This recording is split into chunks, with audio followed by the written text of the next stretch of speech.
Yeah. Hey guys, working here after work on doing a little bit of stuff on the short box. I don't know if you guys can see Luke in the video or not. Yeah, you should be able to. Well guys, I'm gonna pull this heater box apart. Now we've already put the dash back into, this will be part of the same video or you guys have already seen it. I'm not sure if you've already seen it or if you're gonna see it. Anyways, doesn't matter. This is a heater box out of another truck that I had. I'm not sure why we kept it. There's a big hole in it here, but anyways. Which is perfect that we kept it because I'm going to disassemble it for you guys and explain a little bit.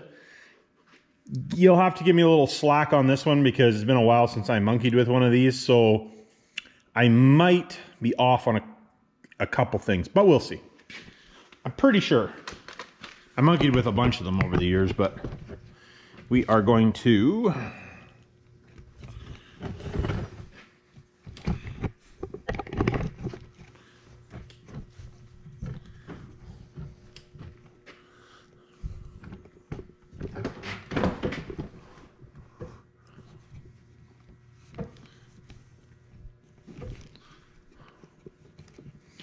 okay.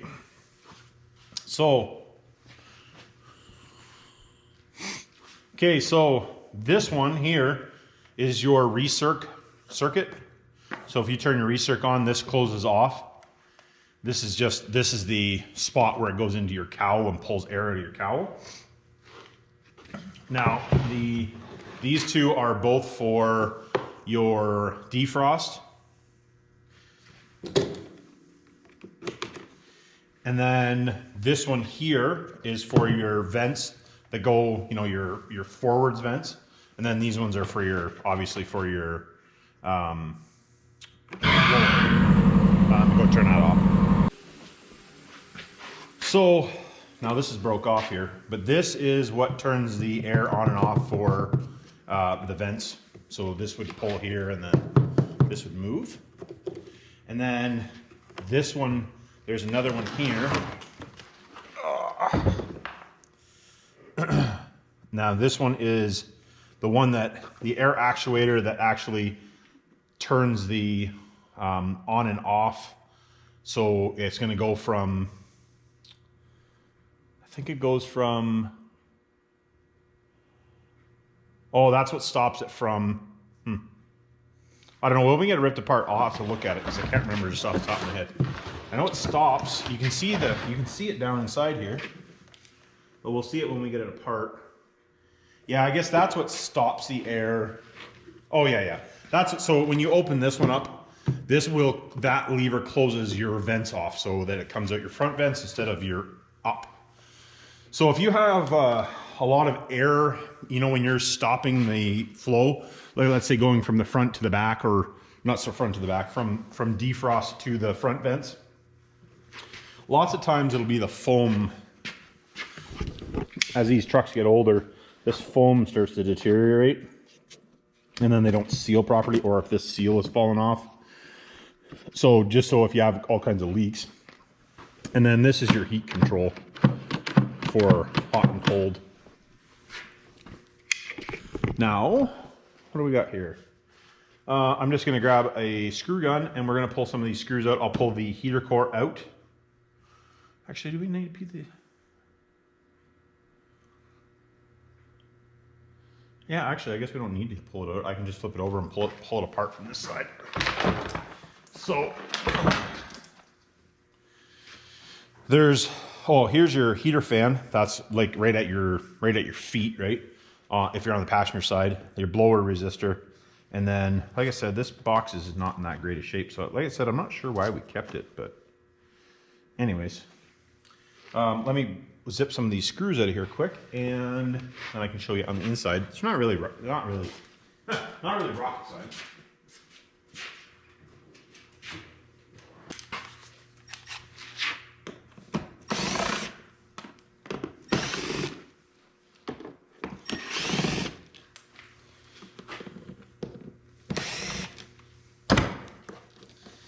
Usually for the most part, if I'm pulling all these lines off here, what I do for this one, I don't care because I'm not putting it back together, is all I do is just take a picture of this when you're taking it apart.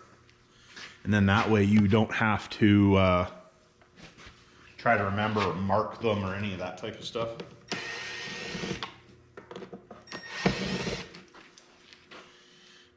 I believe we do. Really, for the most part, the only time you ever have to take one of these apart is if you want to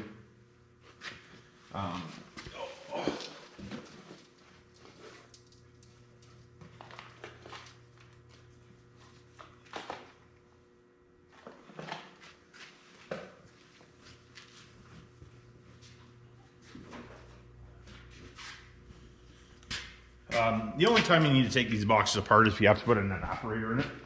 Otherwise, you don't need to take it apart because the heater core just comes out the top, right? Like I showed you. So,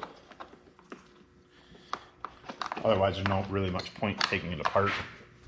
But I'm going to keep this blower motor and resistor because I do have 2 of these.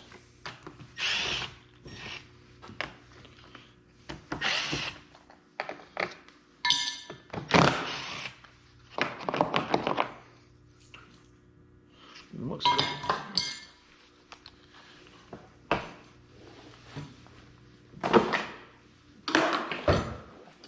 There's definitely a bunch of mouse poop in there. I guess that might be. I guess that'd be another reason if you if the truck has done a bunch of sitting, then you might want to take it apart for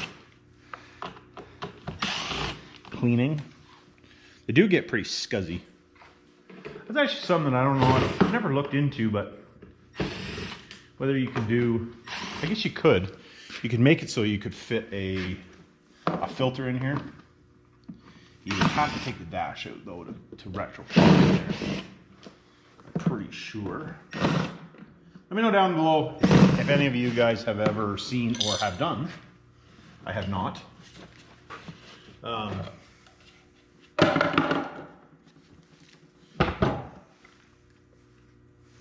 If you guys have ever seen, these just have a little tab on them. You want to be really careful because I just broke this one.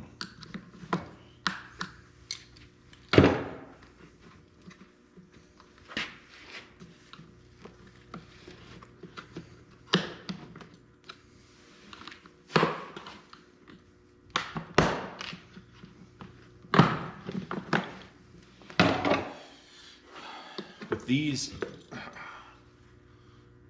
actually I shouldn't say that. You might not have to take that off. Like I said, it's been a long time since I had one of these apart, so it's kind of like a learning experience for me again. There is a screw underneath that lower piece. That's the reason you have to take that off. I did remember that, and I believe that I got all the screws out. So if I did, this will come apart.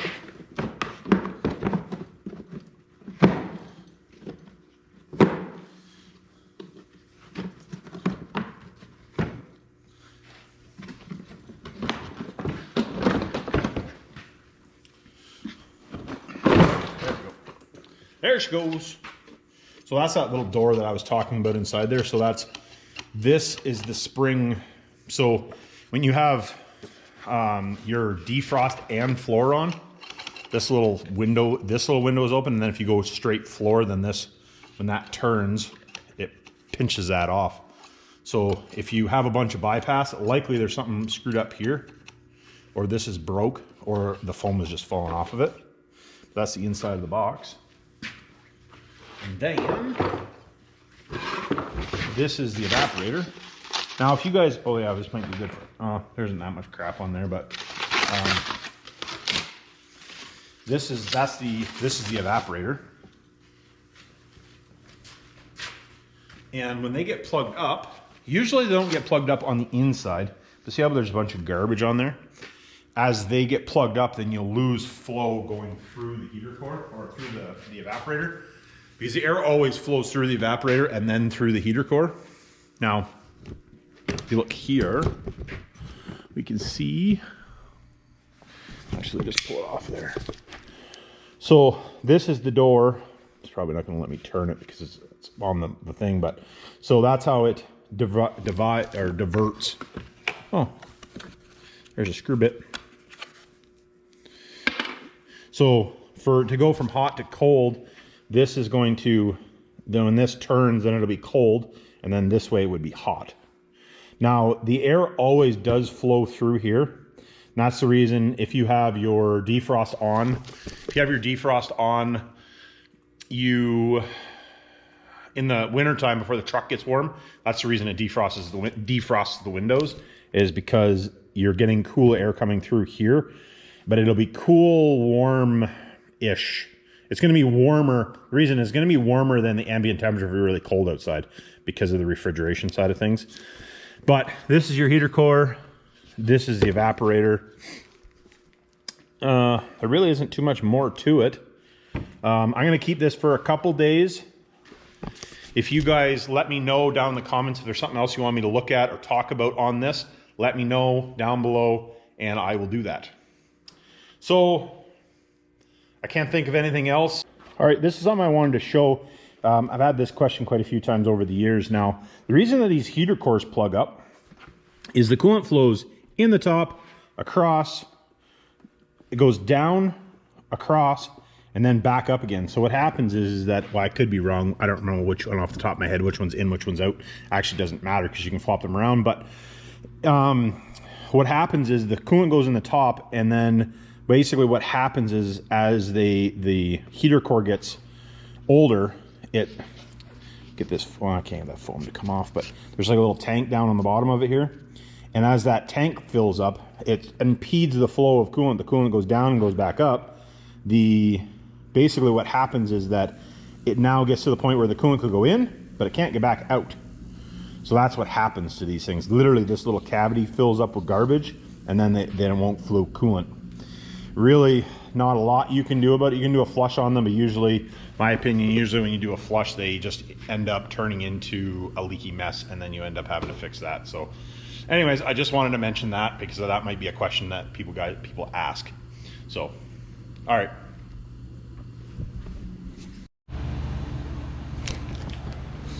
All right, guys, now we talked about the heater box setup a little bit. This is that same heater box. Well, it's a different heater box, but same heater box as the one that we were looking at. So anyways, I wanted to mention these were those clips that I was talking to you guys about. So I got those installed in there.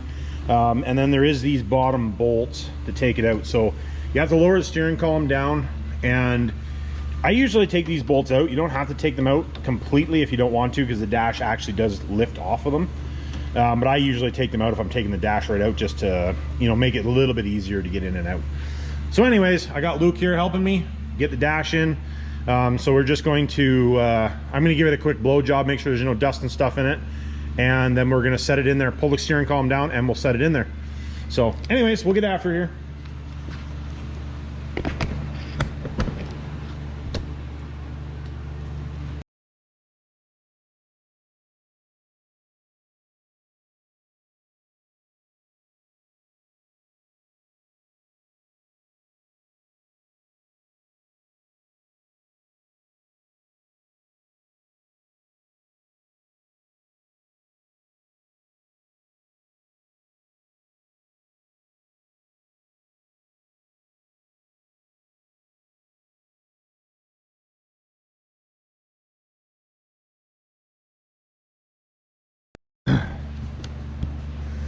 All right, guys, we got it. It's not in, but partly in. So we got the top screws in there. You do want to be careful.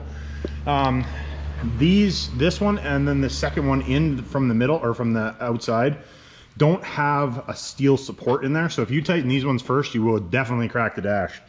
So I tighten the outside ones, snug them up, the middle one, snug it up, get these tightened up, the bottom ones, make sure the dash is in the right spot, and then snug everything up. And usually I just use a little cordless drill, and I put it so that it clicks. And then I will go through it one more time with a ratchet and just tighten everything up, make sure everything's kosher. Obviously you can see the dash is disgustingly dirty. I do need to wipe it off, but there is no windshield, so that'll be easy. Anyways, for now, that'll be the end of this part of. Alright guys, we got the doors and fenders. We're not putting the fenders on today, or we weren't putting them on that day. This is a little bit ago, but I wanted to get the doors mounted on there because I didn't have anything to set the doors on. I don't have a lot of space, so I wanted to get the doors on the truck so we didn't have to worry about them getting damaged. So here we go. So you can see bringing the fender over, or the door over, sorry. You can see where we put the tape around there just so if we did touch anything with the edge, it wouldn't break the paint. The tip that I learned from an old guy that I used to work with. He was a real good body guy. I wish he was still around. He would have actually loved the YouTube stuff, but anyways. The door went on. This door went on really easy. The other one fought us a little bit. I don't know if we filmed the other one or not. I can't remember. But it would be this one went on, and I'll show when I put the fenders in the doors, or the fenders and the hood and all that stuff on. Right now we're just grabbing the stand so we can have something to put the fenders on. And like I said, I'm just not 100% sure if we showed the other door or not. I can't remember. I guess we'll find out here in a second. All right, guys, so we got the fenders on, or the doors, sorry, the doors on, and we just got the fenders sitting over here for now. I can't align, the one door actually is aligned pretty good, the other one not so much, but that has nothing to do with it's just where we have it sitting right now. I just wanted to get them sitting on there so they weren't laying around, but I don't want to put the fenders on. Well, the one fender, the driver's fender, we'll probably put on this weekend. The other one I'm not going to put on until the turbocharger gets here, so that I don't have to lay over top of it to put the turbo and do the downpipe and stuff, but that will be here in the next couple weeks, so that's no big deal. I'm going to start working on the interior and getting the doors back together, because we don't have, he's painting a set of door handles Neil's painting me a set of door handles. We did paint the door handles that were in the truck to start with, but they didn't turn out, so we're going to do another set.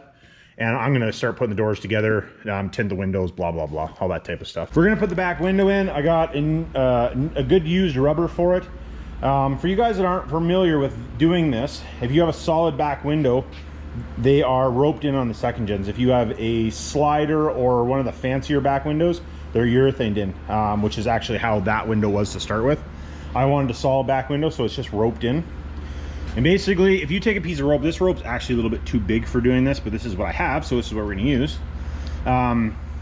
You shove the rope in all the way around into this edge here, and you basically get the bottom of the window in there, and you're going to set the window down on this edge all the way across and start pulling the rope. And as this comes in there, you get somebody on the other side to push the window in for you, just slightly. You don't have to really push on it.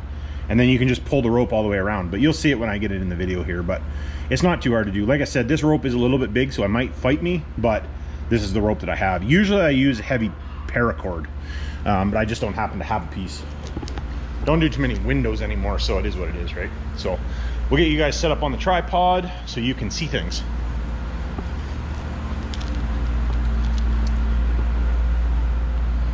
All right. So just getting the stand set up here, or the tripod set up here, so put the window in. These are pretty easy to put in. For you guys that have never done one, they're not really very hard. You basically just get the edge started, and like I said, with the rope in there, you start to pull it along. And it's a lot easier if you have two people. You can do it with one, but it's a lot easier if you have two people. And all right, guys, we got her in there. Pretty easy to do. The only thing that I do want to mention is that if the rubber looks weird, the rubber's not just perfect yet. I got to hammer it down to get it to go tight in there, but I'll do that after. And you literally can just take your hand and do it and get it straight all the way along, top and bottom. But if you get it so that there's like a funny ridge right here, or whatever end you stop on, basically means the window isn't perfectly in there straight. So as lots of people think that you're going to break it, but you're pretty hard to break them. So if you take your hand and like slap it and push, so you just kind of like this, and it'll slide the window every way you want. But like I said, they're really hard to break. So, if you're worried about when you're doing it, put a pair of gloves on or something. But I used to own a glass company, so it doesn't bother me. So I've never broke one. I've hammered on pretty hard. So I'm gonna put, this is the back piece that goes in there. I'm gonna throw that in there now. So we got back window, we'll have this back piece. Starting to get the interior back together, but I do need to, I wanna start working on the wiring harness and stuff. So we'll probably get working on that this weekend, I think. I got the new master cylinder we're gonna put on. So we'll get that in there. And a couple of little nibs and nabs. Turbo will probably be here next week. And yeah, so we're cruising along. A few more things to do. And hopefully we have all the rest of the body parts here in the next month or so we can get this thing finished up. But I am gonna bring the race truck here for you guys that are paying attention. I think I am gonna bring the race truck here and start tearing it apart so I can swap rear ends, and then I might just stuff the other rear end in it and maybe take it back to the house. I'm not sure, but I wanna get the rear end swapped around. So either that or I just won't be able to use the hoist for anything else other than my stuff, which would be kind of nice. But anyways, that'll be it for this one.